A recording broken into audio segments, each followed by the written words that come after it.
problem with floors not collapsing was a big one, because that's really where all the experts were hanging their hat on, this pancake theory. There were articles coming out in like Newsday from New York that said, well, these floor models didn't fail in the furnaces.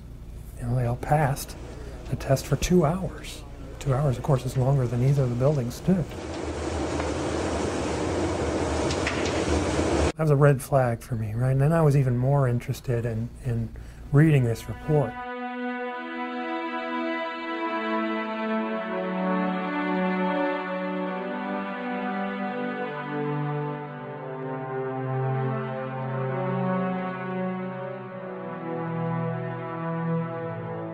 You can't have pancaking without floor collapse.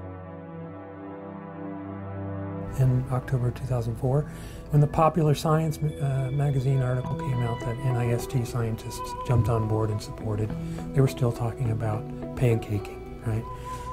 That was in early 2005. And that all contradicts the UL floor model tests.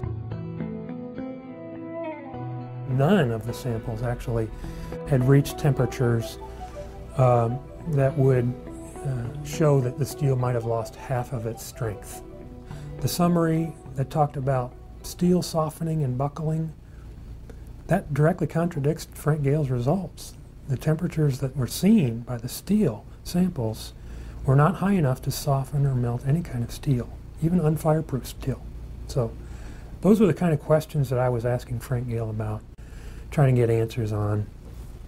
I really felt, honestly, that he was going to give me a response. I thought he was going to say, wow, you're right, you know, or well, this is why they're still talking about this.